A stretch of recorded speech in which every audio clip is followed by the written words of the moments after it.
Mr. O is going to talk a little bit about formative data in a few minutes, but before we do that, just to kind of keep people aware of other things going on in the building.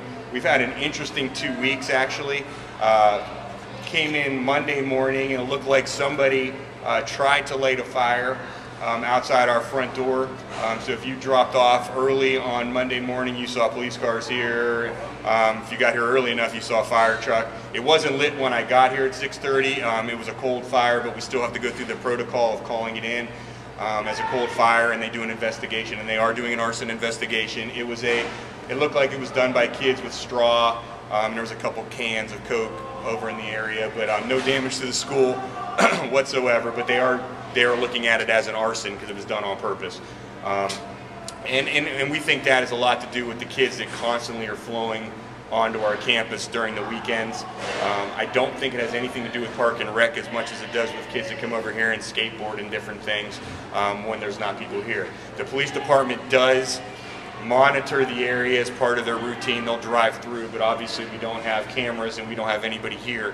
At a high school, they do have cameras throughout their facility in CMS, and they would have probably been able to see who it was, but in elementary schools we don't. So that's how Monday morning started. We've had several deaths in our school community in the last week. Miss Tracy Knox, a teacher assistant here, her husband passed away Monday morning. Dexter Davis, our head custodian's mother, passed away last week. Those are two. So we've had a few scares. So if you see people that are acting somewhat glum, or we have people that are really stretched, our assistants are pretty stretched. Miss Kirshner, our media assistant, her son also was in critical condition with the situation. He's doing much better. So right now I have literally 2 assistants that are out, so we're trying to cover for them. So we have assistants kind of working throughout the building on multiple schedules to try to help with the media assistant position and also Miss Knox's position. That'll probably be going on. Is that a subbable position? No, they're not. Neither one of them Neither of them are. Teacher assistants are not subbable. So are they basically, volunteer? We could volunteer.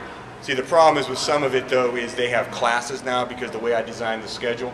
So, teaching special right. So we've been able to make it work, but people are a little bit tighter. So just be aware of that. If you're in a classroom, you may not see your assistant in K1 as much as you did previously. Hopefully, it's short term. We'll be back on track, but just to kind of just share that information with people, I think is important. Scott, what do you want to share about formatives? Around the formatives, our second science and social studies, second grade, will actually be doing their formatives. Their window's really kind of wide. Their window's actually from January 17th through March 6th, but they're more performance-based. So they're going to be doing theirs here shortly, and then right at the end of January 30th to February 3rd, 3, 4, 5 will have their second round of science social studies formatives. So really, typically what we'll do is I think science on Monday, social studies on Tuesday, and then we have the makeup day, makeup test throughout the rest of the week, and then the following week I'll scan and get the information back to the teachers. And again, this is information that's pretty much just diagnostic for the teacher's purpose to help them kind of plan and see where the kids are at this particular time. Some of the questions are things that teachers may or may not have covered at this time.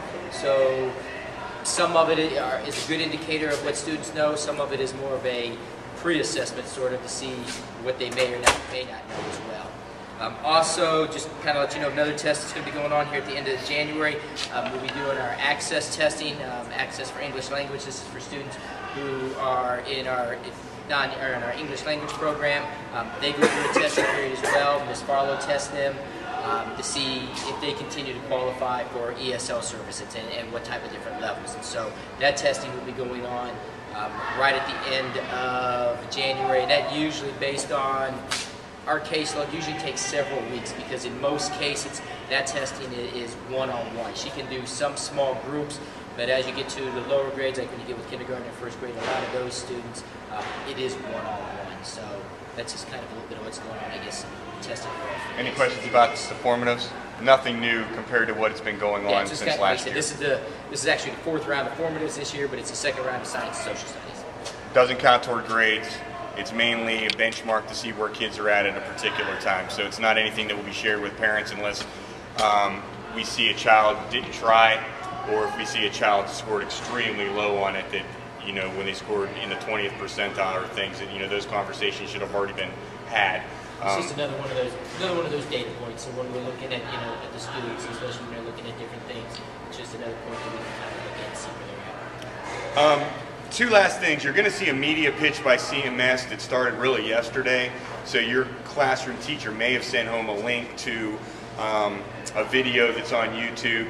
We're also going to put it on the Facebook page as well if you're interested in viewing it, but it's just kind of a plea to the county government and to the state of North Carolina about teacher salaries and the fact that there hasn't been a raise in since 2008. So it kind of flows into that kind of concept. So you'll see that push coming from CMS Public Information over the next few weeks, probably into the new year. The one thing I didn't mention about the Jimmy Johnson event, Miss Doolin's husband, who is an artist as well, is going to actually do a rendition for us to put in our foyer area to kind of show parents what the finished project will look like. We thought it was very, very important for parents to be able to see a visual of what the entire playground, science, learning area, kids using iPads all in one area so parents can see exactly what it's going to look like. So that will be in our foyer. We'll probably have it on our webpage and other things, but I just gave him the information this week, so he's going to begin to try to draw up some things so we have some things to share with parents to say, this is what the vision is of this area, so they can kind of take the writing and put it into more of a visual for some people. So I thought that was important too. That's all I have right now. Like I said, it's been a busy few weeks. Anything for me right now? Yes. Regarding the teachers or the people who have had Yes. emergencies, what about Miss Booth? Is she coming back? Oh, good. That's a good question. Thank you very much. Miss Booth, in the short run, probably will not be returning. She is also dealing with some serious medical issues. Right before Christmas, she went out, and if you don't know Miss Booth, she's one of our 2 music teachers. She went out right before Christmas and hasn't been back. She was in the hospital twice over that period of time, so as of right now, she will be out indefinitely. So we have a sub in there at this point. We cannot hire a full-time teacher for that position. Miss Galoni actually has been helping us for the last 2 weeks. She had offered to stay on. She has been working with Miss Chapman, our part-time music teacher, to create the lesson plans. So they're on the same page, but that is a situation that's still pending. But I would guess that we will not see Miss Booth back this year. I think that she'll probably go on medical leave, and she won't be back with us this year. But yes, that is another person. Thank you for bringing that up. I totally forgot about that.